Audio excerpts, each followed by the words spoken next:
BNP ঠেকাও এক group বেরিয়ে গেছে, এরাও তথাকথিত বুদ্ধিজীবী। কিন্তু যে চক্রান্ত শুরু হয়েছে বাংলাদেশে, তাতে বাংলাদেশ আগামীতে ঘুরে দাঁড়াবে এটা কিন্তু সম্ভাবনা স্তীমিত হয়ে আসছে ধীরে ধীরে।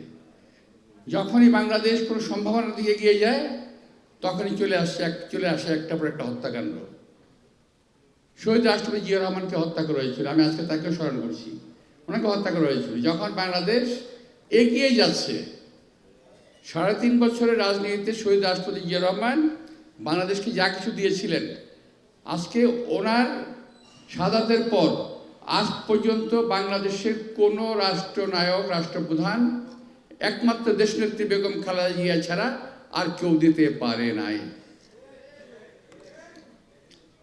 এই বাস্তবতাটাকে অনেকেই মানতে চান না, স্বীকার করতে চান না। এখন এক শ্রেণীর লোক গজিয়ে গেছে, নিজেদেরকে তারা বুদ্ধিজীবী দাবি করেন, সোশ্যাল মিডিয়ায় বুদ্ধিমত্তার ঝড় তোলেন, কিন্তু দেশটাকে এগিয়ে নিয়ে যাওয়ার জন্য কী করতে হবে সেই কথাটা বলেন না। শুধু বলেন বিএনপি ঠেকাও। বিএনপি ঠেকাও এক গ্রুপ বেরিয়ে গেছে, এরাও তথাকথিত বুদ্ধিজীবী। কিন্তু সেই বুদ্ধিজীবী 14ই ডিসেম্বরের বুদ্ধিজীবী 71 সালের, আর আজকের বুদ্ধিজীবীরা কিন্তু এক নয়। এরা হলো মুখোশধারী বুদ্ধিজীবী, এরা হলো দলবাজ বুদ্ধিজীবী। এখনকার যারা আছে, কথা বলে লম্বা লম্বা, কাজ করে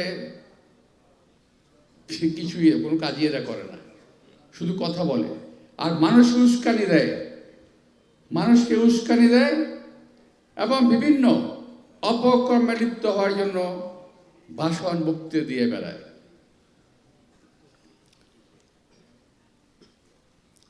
প্রিয় ভাইরা, আমি বেশি লম্বা করব না।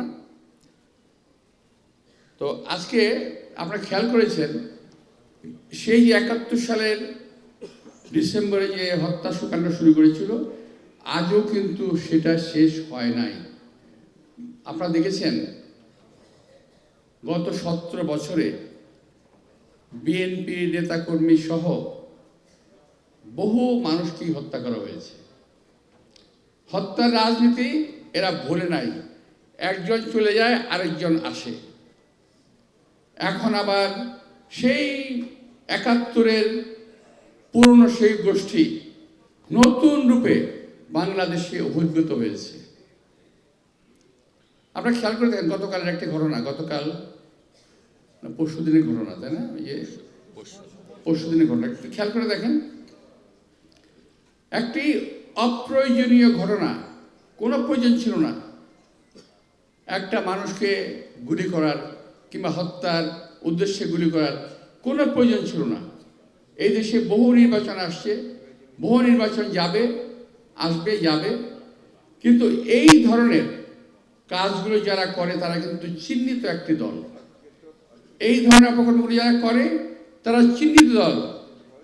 এই দলটি বাংলাদেশকে কখনোই শান্তিতে থাকতে দেবে না, কখনোই না। এই দেশে মানুষ, ওনারা তো বলেছে, কেউ ভোট দিক বা না দিক, ওনাদেরকে ক্ষমতায় যেতেই হবে। দেখেছেন না সোশ্যাল মিডিয়ায়? ওনাদের ক্ষমতায় যেতেই হবে। কি করবেন ক্ষমতায় গিয়ে তা তো বলছেন না। ক্ষমতায় গিয়ে কি করবেন সেটা পরিষ্কার করে জনগণের কাছে। মানুষ মারবেন, হত্যা করবেন। ওনারা আরো বলেন কি জানেন? 54 বছরের প্রতিশোধ তারা নেবে আগামী নির্বাচনে।